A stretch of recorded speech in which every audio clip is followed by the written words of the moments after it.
Hey,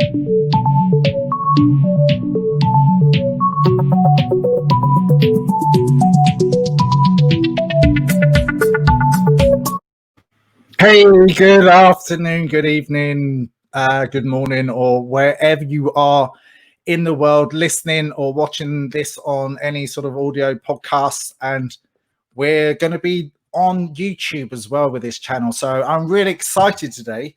So this is about insightful leadership, all about people that have a sort of a gift and employ a brilliant and unusual strategies to great effect.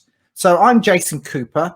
I'm a sales strategist, sales coach. I help sales teams deliver better results by sales training and coaching and lots of other things as well, or lots of other fun things.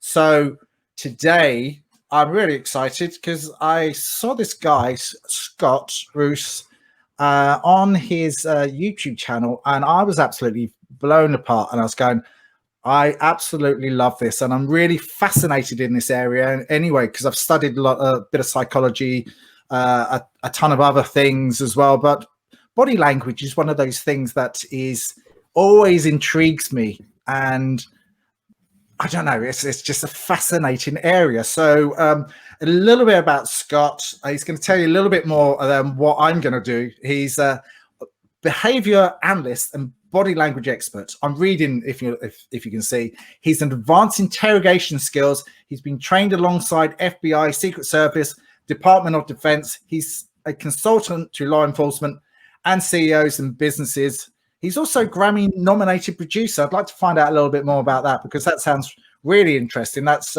absolutely awesome. So, Scott, welcome. Well, thanks for having me. I really appreciate it. How we've been on here talking a few minutes beforehand. And so that's always my best part of these. Like we were talking about, the best part of doing a podcast is to get to goof around and see what that person's really like when you're talking to them. Yeah. And we're really far apart, man. You're like I'm part of the world. Dublin. You're in, whereabouts are you again? Today I'm in Oak Ridge, Tennessee. Usually I'm in Nashville. Yeah, I'm in Oak Ridge. And you got a great backdrop as well, so I like that. And that's what I saw when you was doing your Brady brunch. The terminology that some people might not know, but it's in a square, and you're chatting to some other experts in their field about body language and interrogation and so on and so forth. So, Scott, tell me your journey to how you got to be what you're doing right now. And what was the sort of anchor points along the way that said, this is the career path for me. This is something that I like and love. Well, it's a little different than most people's. A lot of times you'll see someone who is they'll learn about it and then get into psychology in college. They'll get into abnormal psychology and those types of things.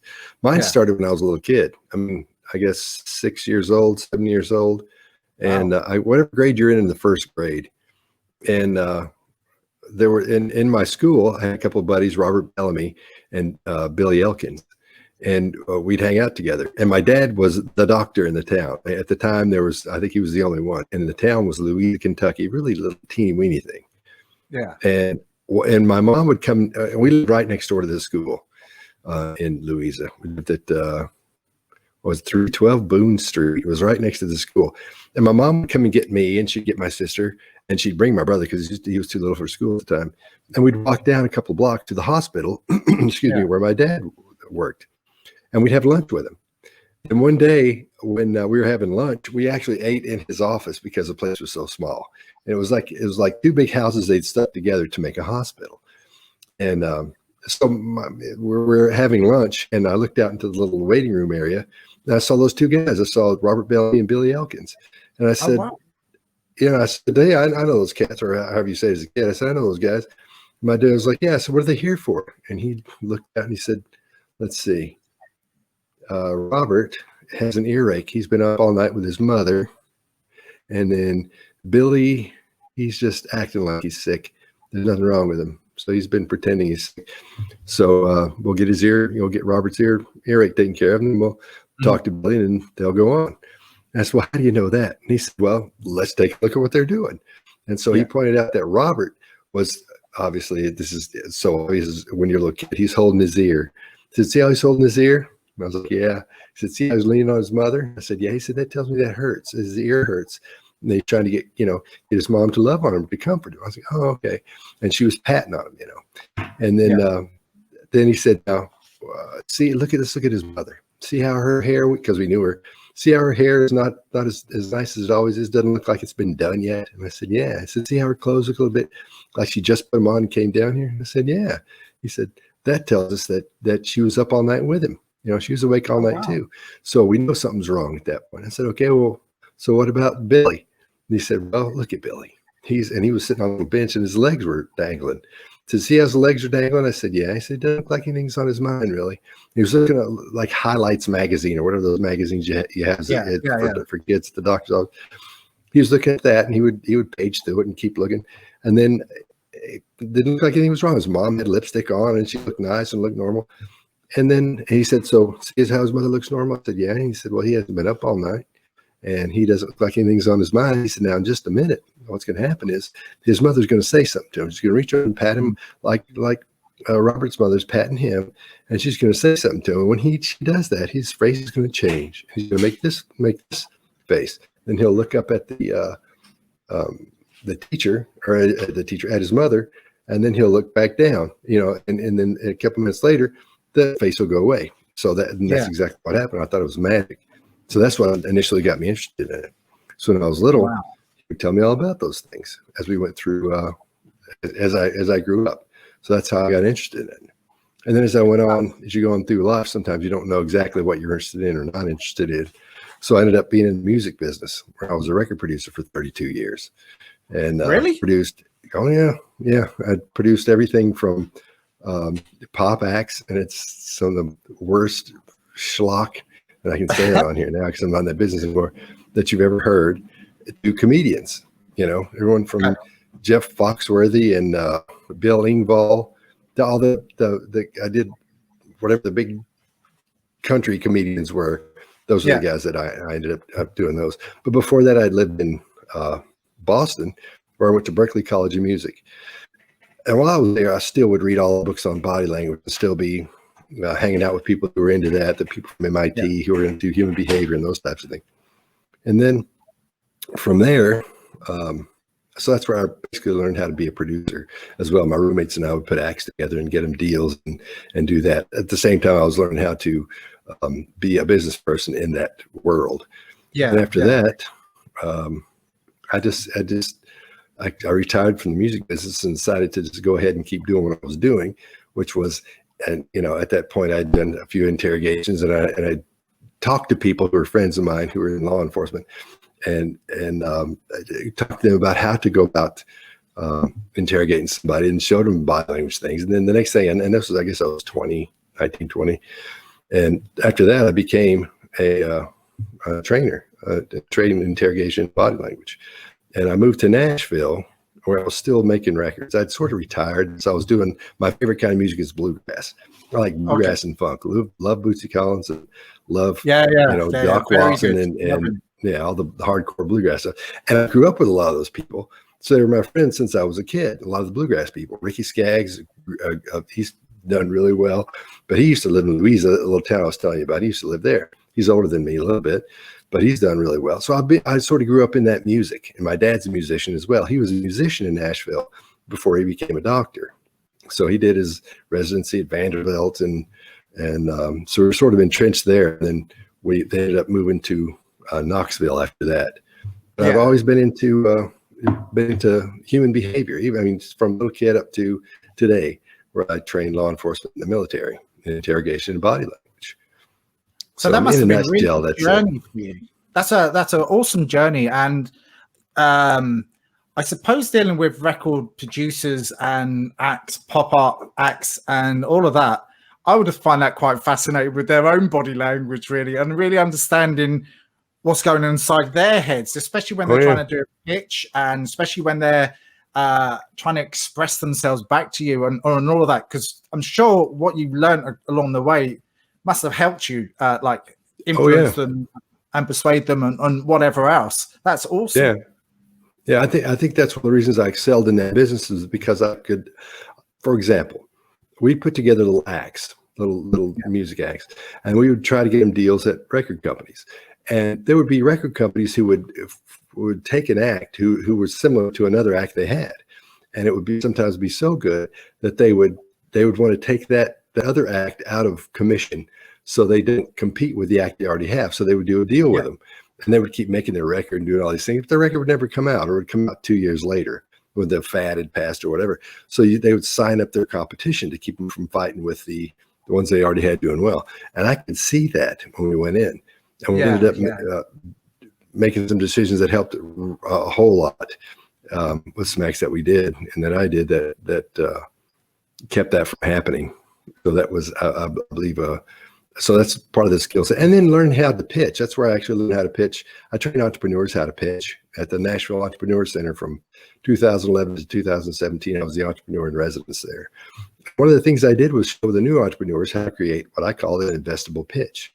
And I would show them it's a story you have to go through, but at the same time, I came up with this thing called the investable slide deck, where you could take the slide deck and you had everything you needed in it. Still use it to what I'm training, and it has everything you needed in it.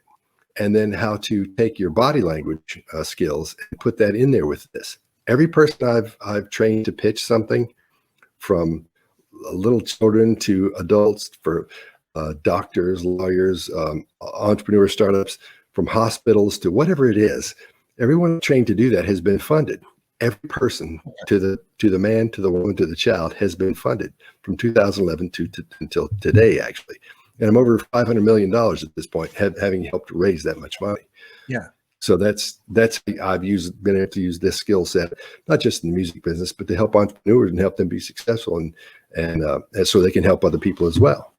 So how would you do that? So how would you put an entrepreneur or a public speaker or even a sales director or someone like that to present to their staff or to an audience or to whatever, to present with a sense of power? You know, Amy Cuddy did that power Superwoman, no, it was Wonder Woman pose and all of that sort of stuff. And I've learned, and I was told to put yourself into a really good state before you get up and go out and present in front of an audience, and the mindset and all of that sort of stuff.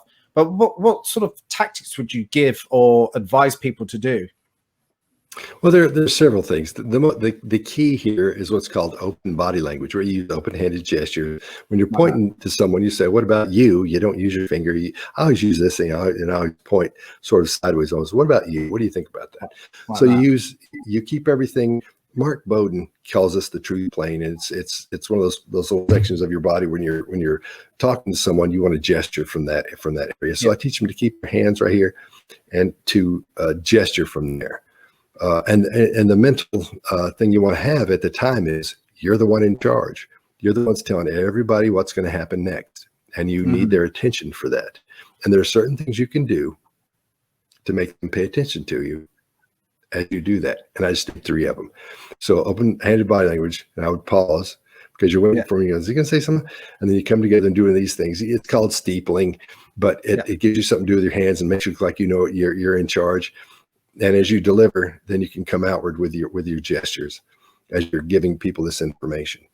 So those are the just little tiny aspects of the way you start someone, in other words. And there are so many more things to do and so many things to teach them and show them how to, when you get, there's certain things you look for.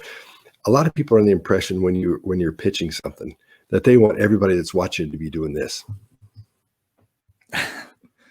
Yeah. You know, that's the last thing you want to see is somebody smiling at you, because that means they're there because somebody's asked them to be there. We would do these things at the Entrepreneur Center. We'd have 500 investors and VCs in this big room. We do it in auditoriums. And the ones to watch out for weren't the ones that were sitting there smiling or really interested like that. You want the person who's doing this, who is disengaged from they're thinking about themselves, and they're thinking about their wife or their husband, or they're thinking about the people back in the office, because they're going to be thinking, is this going to be something I'm going to be embarrassed to take back to them? Is this? So you want to look at things like this, where they're rubbing on their face or doing what Joe Navarro calls facial denting, or facial distortion. Would that also be sometimes they will, you would think that's one of the things, but they wouldn't be doing this. Most of the time they're going to be thinking like this. Their legs are going to be crossed. Everything's going to cross up on them because they're thinking inside. They're having internal dialogue. Yeah, those are the people you want to go for, because those are the people who are thinking about what you just said. They're thinking, is this thing going to work in 3 to 5 years? How's this going to look in the next year and a half? When I go back and when I go home and tell my wife or I tell my husband that I'm putting $1.2 million in this, or $300,000 or $25,000 in this, are they going to see me on the news the next day getting beaten to death in the driveway because I've given somebody $25,000? Yeah. So you've got to take, or am I going to lose my job because I take this back to the office? They're like, have you lost your mind? This guy's selling, kitten boots. That's great. So you don't want to, you want to make sure the person you're looking at is thinking. And there are things you can see on people that they're thinking. That's the most important thing to be looking for when you're pitching. Whereas most people would ignore those people that look like that. What about being really persuasive in influence and persuasion? I've had a look in that area, but what would be like an ideal solution for someone that is learning and is going, I really want to understand how I can be more persuasive by my body language and influential in an integral, organic, natural sort of state, as much as they've probably learned all this behavior behind it. But how would you teach someone to do that in a professional sense as opposed to anything else? Well, you teach them to be the one in charge. A lot of people they'll just get up and pitch. It's like this little show they do. They sit down and it's over. But you have to be the one that's in charge at that point. So in a way, you're telling people what to do, and words you use will be suggesting them to invest in you, or suggesting to them that this is the best thing that if they don't do this, it's fine if they don't do it because somebody else is going to do it and you're still going to get the money. But if you want to do it too, come on in. We need you. That's and there are things you can tell them and say that to set up what I call these little viruses in your mind that fire off, and they start thinking that they're thinking and talking out here, but subconsciously they're thinking, shoot, maybe I should do this. And you can tell those things that have rooted in there and are firing by the questions they ask you. It takes a while to explain how to go about doing it. There are specific things you can do and say to make those situations and examples I'm giving you happen. And that's the way you get them. You begin to influence the way they think about you and what you're trying to pitch them, product, service, whatever it is. Yeah, because that's also a fascinating area, because I know your breath is also a giveaway, whether you breathe from up here or whether you breathe from the gut. And I remember being taught, if you breathe in like that and just talk out in the breath, and then it sort of calms and slows things down a little bit until you've stopped, and then it sort of pace your breathing and everything else like that, because I find that quite fascinating in that sort of sense. So when you're in front of just say hypothetically a criminal and all that, and you're sort of interrogating them in sort of a nice way, how do you spot that they're lying? What do you do? And you can also sense that in a sort of a business sense as well, because when you're at a presentation and you're asking some questions to whoever, criminal or business, I'm sure there's a liar in both of them. How would you spot? What are the indications? Let's say it's a business situation. One of the things that I get hired to do are find the grifter in a financial institution or in a big company, as someone who's dealing with the money, and I'll meet with people just to talk to them and make sure they're who they say they should be. A great example I always use is a guy that, now at the Entrepreneur Center, we would have people come in and they'd want to be mentors. So I would vet these people who want to be mentors and talk to them and make sure they were who they said they were, and see if they're showing me anything that says they're not being honest, or they're predators, in other words. So one of the great examples that I always use when I'm explaining how to do that or go about doing that is there was a guy that came in one time, and sometimes they want to be part of another company. They'll say, here's what all I've done, and I'd like to be a part of another company. Maybe I can help them. But what they're doing is they'll get in and they will start getting rid of people and be in charge and try to kick the main person out and try to take that company over. And I've seen it happen too many times I mean, maybe from 2011 to 2017 while I was at the Entrepreneur Center. It doesn't sound like a lot, but maybe once a year I would see that. I would catch somebody doing that. Someone would come to me and say, we've hired this guy, he's come in, will you just watch us talk to him? And I would say, here's what let me tell you what he said and what he's been doing before you tell me anything about him after I've watched him. And I would say he's done this. And they're like, oh my God, yes, that's exactly what's happening. Well, here's how you get rid of him. So a guy comes in, and the guy that ran the entrepreneur center at the time was named Michael Burcham. Great guy, great entrepreneur, really, really smart, sharp guy. And this guy came in, and somebody said, so this guy's here to meet with you. He wants to maybe work with a company. I said, okay. So I started talking to him. And one of the first things out of his mouth was, I had a company, and we sold it for hundreds of millions of dollars. And all he did was talk about money. When they open up talking about money, that usually means they don't have any money, or something's not right there. That's the first thing I listen for, is how long, because I just start talking to them. Where are you from? What do you do? I don't get near money, because they're the first ones to start bringing it up, and that's all they talk about. Something's not right there. And that's almost across the board. So one of the first things he said was, I had this company, and we did this and this, and sold it for this many millions of dollars. And I feel like I can come into another company and make this many millions of dollars. And so I would just sit there and listen. And when someone is locking eyes with you and they're telling you something like that, if I was telling you this and I was like, Jason, listen, we can make millions of dollars. Here's what I've done. I've learned how to do this, this, and this. And as I go through that, I don't blink much, and I don't look away very much. Mm-hmm. That person, most likely, people are under the impression that someone who's lying to you or being deceptive, that they'll break eye contact. Well, that's the last thing they're going to do for that person, is break eye contact, because they want to keep looking at you to make sure you believe them and to make sure they've got your attention. So would they be looking away and going like that, like the Stevie Wonder look? No, it wouldn't be anything big, but they should be able to look down and think and like this, and they're, those types of things as they're talking to you. If they don't, it's unnatural.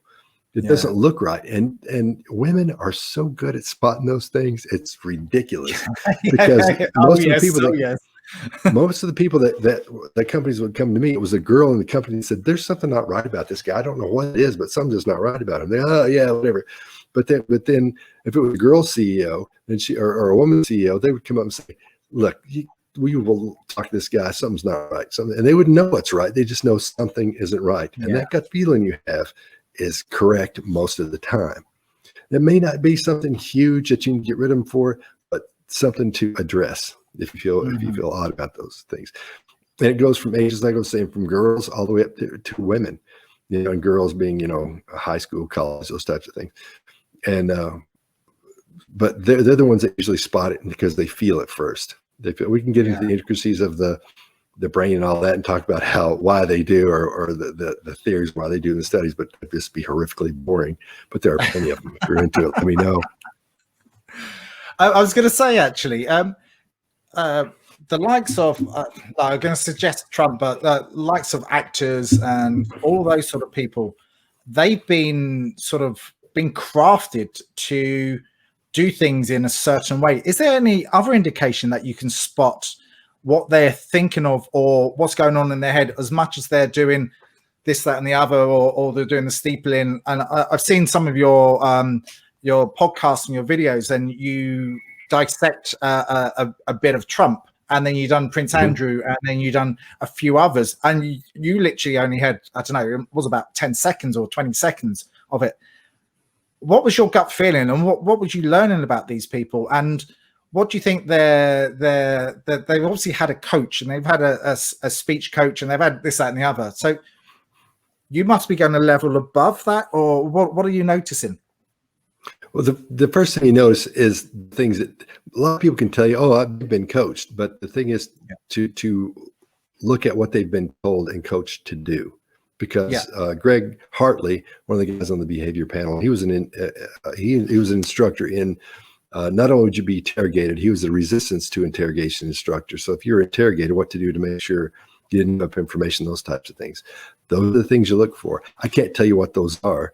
Greg trains the military in that, but there are specific things you look for to see if someone, a high-end trainer has said, here's what you want to do, here's what you don't want to do. Add this movement, add this thing to what you're doing. Because when you see someone setting up their story, because that's what they're trained to do, is set up, here's how you set up your story so it sounds truthful, here are the things you do. You'll see almost these setups they'll use to do these things. It's one thing to show an entrepreneur how to do this and when to do this and when to come forward and then how to act like they're listening.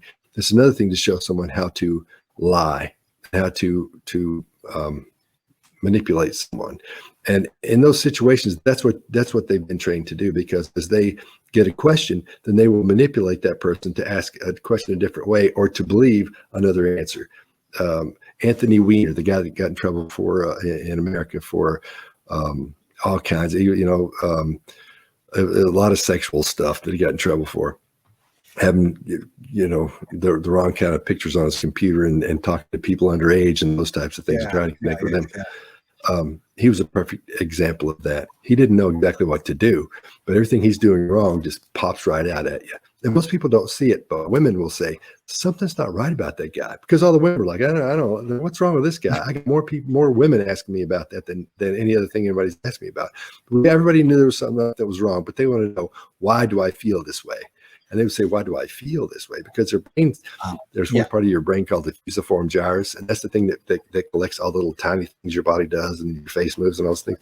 Women gather those up dramatically better than men do. They get women's intuition, the most powerful thing on earth, compared to men's gut feeling. We get gut feeling, but women get this. They have this incredible ability to gather all this information about a person that they're seeing or talking to or listening to, and they are just being around. And that's where they get that feeling. That's what they were seeing on him, are things that he wasn't trained to do, that he was letting loose. But someone's going to train you. You'll see that they've been trained to respond a specific way, to wait a certain amount of time, or to do something else as you're during that. You'll see these setups happen as they answer questions. And there's also a direct correlation between the stomach, the heart, and the head. And I think it's the vagus nerve that goes all the way from the stomach to the head. And apparently that's got a lot of, they say it's your gut feeling as opposed to your head feeling, which is usually the rational brain and all of that sort of stuff. But when I was younger, I was always told to trust my gut. And that's the first response that you should always trust, as opposed to what's going on up into the neocortex and everything else that's waffling around in your head. Which is here's the way that works, and why it's here's the way that the gut feeling works. And you say, listen to your gut. It does have everything. Everything begins with and is executed by the brain. Everything we do. And when you're talking about a gut feeling, you meet someone, you have a meeting with them. I want to hire you, or we want you to buy our product or whatever. We want to go into business with you. We're going to do this great deal, and it seems really great for you. What happens is, we talked about the fusiform gyrus that collects all the little things. Then you have another little part here in your brain, about a quarter inch in, that collects information, collects the bigger stuff. Collects the bigger stuff, and it sends all these things back to a little spot in the back of your brain, about as big as a BB, called the locus coeruleus. And when it gets all that information, it starts comparing everything you're seeing to everything you've ever seen before, everything you've ever done before, everything you've ever heard before. In every situation you've been in, it just starts comparing it to everything.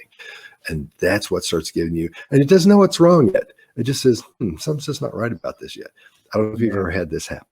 You have a friend come over who's been a friend of yours from college or the military or whatever, and they come and visit with you, and they eat, or what are they going to do? And you have supper, and you haven't seen him for a long time, and your wife seems to like him, and you haven't, but you really like this guy because you're friends from college way back. So as the night goes on, everything seems fine until that person leaves. And just as the door shuts, your wife looks at you and says, don't you ever bring that guy back in this house again. And you say, why? What's wrong with him? And she'll say, I don't know. It's just something I don't like about him. And that's happens quite often because they've gathered up all this information. This person's either been looking places he shouldn't have looked, not necessarily on her, but around your room in an odd way. There's just something just wasn't right. And they'll gather that stuff up, and it all goes back to locus coeruleus, and that's what tells them something isn't right in that situation. And then that's the women's intuition. That's where it comes from. And the other things are physiological effects of having those feelings. So a lot of times when something scares you, you'll feel like it's in your stomach, but it's really your adrenal glands being, firing off a bunch of adrenaline, and the things that happen, not just neurologically, but physically as you go through that situation that make you feel that way. So I agree with it with a lot of stuff about the vagus nerve and all those things, but it all starts with the brain. Of course. Well, that's where the most functions are. I just heard there's also obviously whatever powers the engine. I say the stomach is the engine. So whatever you're powering that in with good foods and everything else, it gives you better clarity in the head because you're eating the blueberries and you're eating the you know, when you eat a McDonald's and you feel like crap the next day, or you feel literally 10 minutes afterwards, I think it's your blood sugar levels go up and you get way, and then you just go all the way down. Crash. How would you sort of some political person or a celebrity or something like that, when you find them really difficult to read for whatever reason, say Prince Charles or someone else like that, when they're just like, I can't quite read them. I don't know what is going on with them. There's something going on, but I'm not quite sure what it is. Well, have you had any examples like that where you just go, I don't know? Yeah. It's always like that for me, because I guess people think you can turn off your ability to want to look at, to observe people and see if what they're saying is true and all that, and well, I'll tell you, yeah, you can do it at home, you can do it with your friends, but if you're with your friends and as soon as somebody says something weird or odd, every little thing turns on, you're like, tell me more about that. So it's sometimes you'll see actors are really good at acting, and when let's say they've been accused of something and they're trying to tell you they didn't do it, and you can see them acting. You know what I mean? Because people don't all act the same, but as a human animal, there are specific things we do most of the time that you'll see on most of the people. Body language isn't an exact science. What we do as interrogators and train people to do is, when you ask questions, see what the reaction is, and then if it looks odd, know what the next question is to ask, and you can keep asking. So if it looks like they're not being honest, you'll know which direction to go in. It's not like, oh, you're a liar. So with actors that use or take Prince Andrew, something like that was such an easy one though. That's such a simple one. Yeah. And a lot of people won't see the specifics of what it is, but if you watch, we did a video on Prince Andrew. I think we did 2 of them actually. And when you watch that, you just get this feeling, and it's just that feeling you get if you don't know what to look for. So everybody else sees it and goes, I can just tell our comments. We get so many comments, and everybody's like, he's a liar. They don't know why. They don't care why. They're just saying, you're right. I get to say, I feel that, and it makes them feel better about knowing what makes them feel that way, I think. So with actors and people who've been set up to do that, you can always tell, because they're just acting. And when you see them acting on TV, everything, you've got somebody who's a director who's watching, make sure everything goes the way it should, that they're making people believe and do the things they're supposed to do. Whereas in real life, if they try to act, it takes them out of their being a normal human into the actor space. Yeah. So that's what's so odd about that. But I was thinking of that while you're talking. But he set himself up for disaster anyway, because we all know he was a party boy anyway.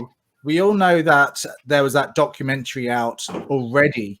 So it's like standing in court where everyone knows already about that person, and they pointed him already to be guilty.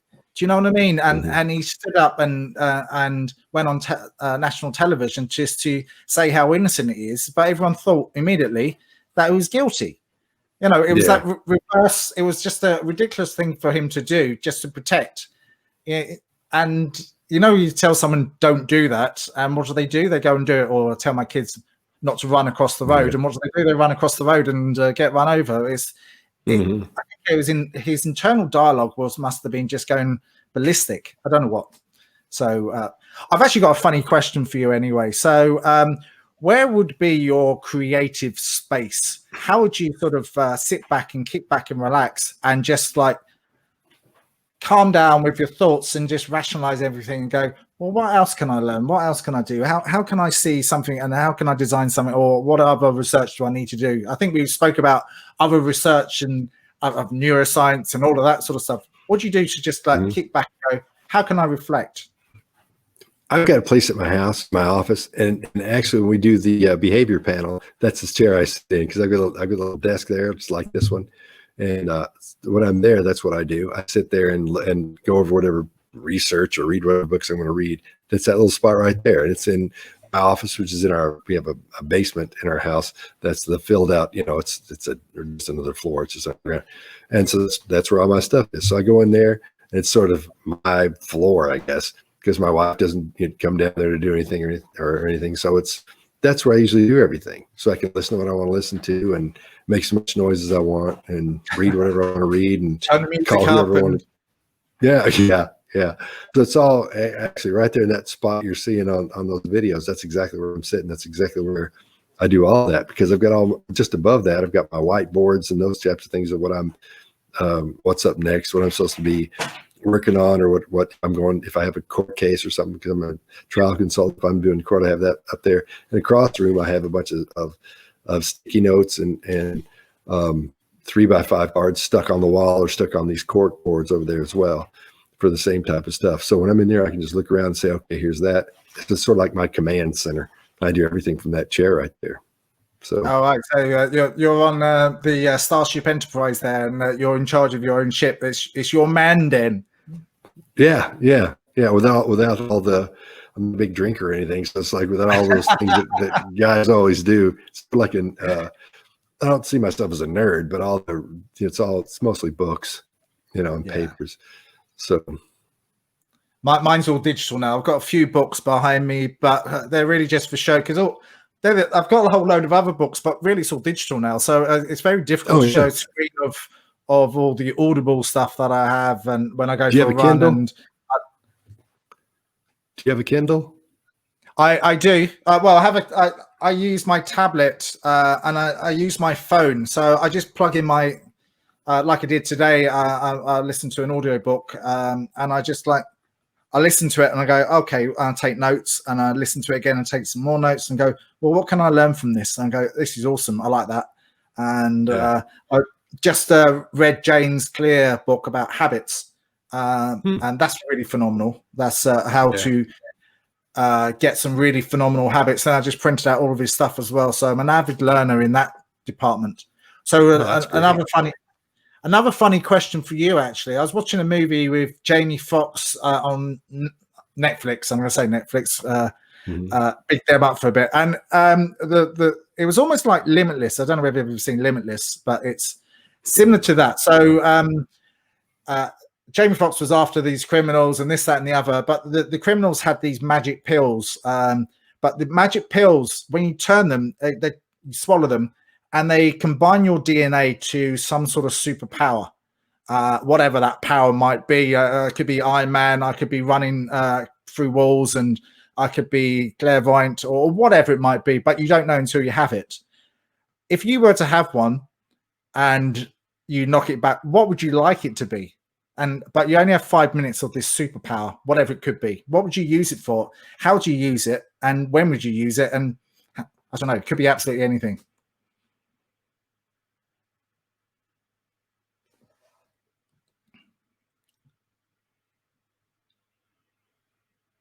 Oh.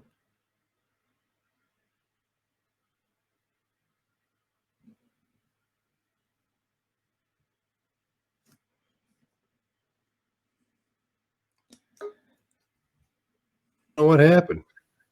I don't know. I was going, that must have been my telepathy there, but that's all right. I'll delete. I'll go back and edit. Okay, sorry, man. So, did you get some of my question there? So you just started, and then you froze, and then now we're back. So a couple minutes later, back in the room. So my question was, watch this movie with Jamie Foxx. He was like some investigator or whatever, and he's after the baddies. The baddies had these sort of processed magic pills that give you a superpower, and it lasts for 5 minutes, but it goes to your DNA. So you don't know what it actually is until you could be 4 times the size, you could be as strong as the Hulk, or you could have these clairvoyant things, or whatever it might be. If you had that, what would that be, and how would you use it? But you only have 5 minutes to use it in. And could it be? I don't know. That's the question. Oh, and I would be able to use it, and I could pick the specific one. Well, for this scenario, you pick a specific one, and how would you use it? Oh, I would pick observation. I'd pick being able to see everything on a person. I mean, I try my best to do that already, but everything in what I do begins with observation. So I would want to see even the smallest things that happen. We look at micro expressions and those types of things, but I'd want to be able to zero in on those and be able to like get up close to somebody that can really, so maybe being invisible or something. But I think being able to maybe magnify my observation skills on somebody would be the thing to do, so I can get up closer to them and see the way they look, see what their face is actually doing, what these little movements are that they're doing, and be able to see if they're breathing a little heavier, those types of things. So mine would be observation, probably. So your heightened awareness of everything, so like the breath, you can just micro see the expressions, micro see everything, and be like a clairvoyant on steroids or something like that, and read their minds. That's awesome. Yeah, I thought you might give something like that, but that's you'll be the next thing up there. So that'd be absolutely incredible. So look, it's been absolutely fascinating. I've really enjoyed this. I'd love to have you back at another stage, and really thoroughly enjoyed this. Just let me know. Yeah, I will do. Like, today's just been inspirational. It's been extremely educational, and I'm fascinated with what you do, because what you do, I want to learn. And the more I can learn, the more I know how to improve myself.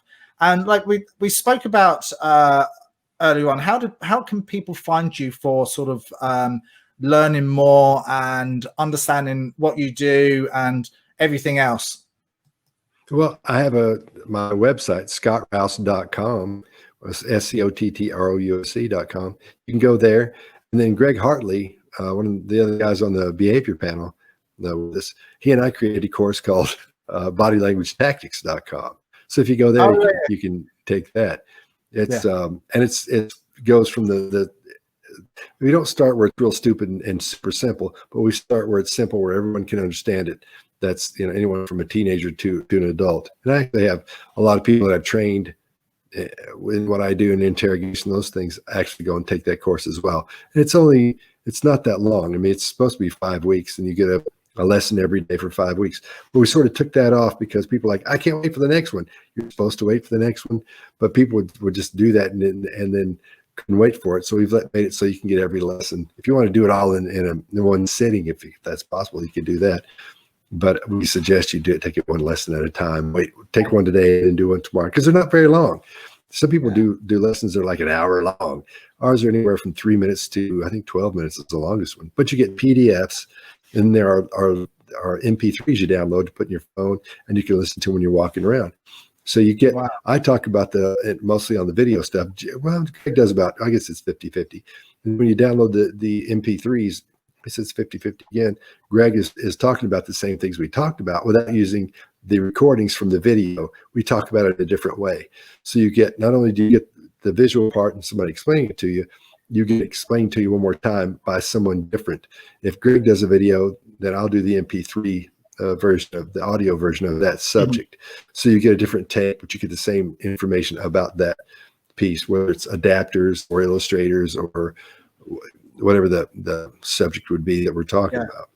So I like the idea of small chunk sizes, because that's how I learn, in smaller chunk size. And apparently, from what I've read and from what I understand, the brain gets a little bit distracted after a period of time. I think there's a 25-minute rule. Then you need a 5-minute break, 25 minutes. Then you do that for 2 hours. Then you reward yourself with a cup of coffee or sandwich or whatever it might be. But that's a perfect way of learning. That's absolutely awesome. Look, I really appreciate your time today, and I know your time is precious, and like us all. But again, thank you very much. Well, thanks for having me. I really appreciate it. I mean, anytime you want to do this, just let me know. If I've got whatever the hour, 2 hours is, we'll hang out, and then give me 30 minutes before so we can goof around for 30 minutes, and then we'll absolutely, absolutely. We can goof around and have a laugh beforehand. That's awesome. Okay, great, man.